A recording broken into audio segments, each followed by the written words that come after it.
Hey guys, this is a question on solving systems. It's number 2, and we're directing you in this instance to use the comparison method. And so I took a second before I started recording to write down the steps of the comparison method. You may want to pause here and write down those 4 steps. I'll just go through them quickly. Comparison method says isolate y in both equations. Once you've got both of those y's isolated, drop the y's and make the equations equal to each other. In other words, the right-hand sides of each equation. Solve for x by isolating x in those 2 equations, and then once you have that x, plug it into one of the 2 equations to get the corresponding y. And you could pick either one; it doesn't matter, as you saw in the last example. So as you can see over here, I have 2 equations. I've got y is equal to negative 3.5x minus 26 for my line number 1, and I've got line number 2 coming in at y is equal to 5x plus 76. The nice thing with these 2 equations is the y's are already isolated, and if you have a word problem or something on a test where your y's are already isolated, then the comparison method is really good when you have that situation right there. So what that means is step 1 is kind of done for this problem. And so step 2 says drop the y's and make them equal. What do I mean by that? Well, drop the y means like get rid of those y's and take this piece right there and make it equal to this piece. The right-hand sides of both of those equations equal each other, remembering, this is where 2 lines cross, and so they have the same x's and the same y's. That's why we can do that.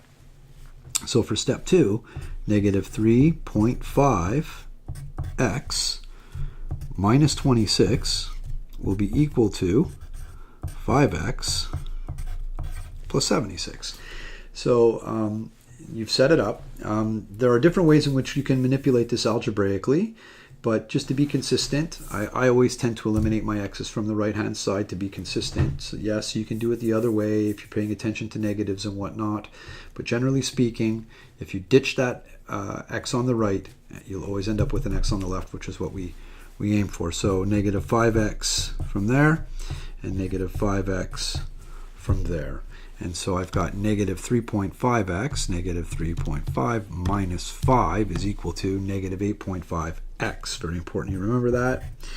So negative 8.5x minus 26 is equal to 76. And so now I'm going to add 26 to both sides. And I'm going to be left with negative 8.5x is equal to 76 plus 26, 102.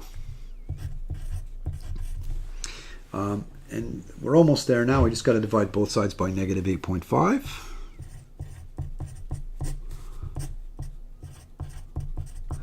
And that will allow us to say what the x is equal to.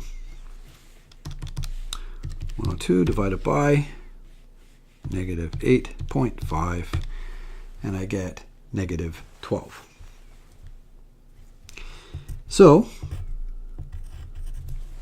we know the x is negative 12. I can come right in here where the answer is and put in the x of negative 12, but you'll see I still need to know the y. And that takes me to the end of step 3 where I solved for x. So now how I find my y, I plug the x into one of those 2 equations and I solve for y. It doesn't matter which one you pick. I'm going to pick the first one.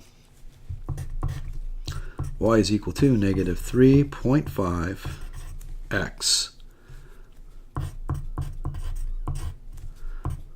minus 26. And when I crunch all of that, that'll tell me what that y is. So remember, order of operations, we're going to do our multiplication first. Negative 3.5 times negative 12 gives me 42, from which I'm positive, from which I'm going to have to subtract 26. And that leaves me with my final answer, 16. And you are done.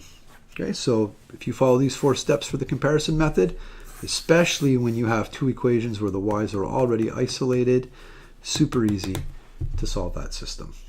Find where they both meet.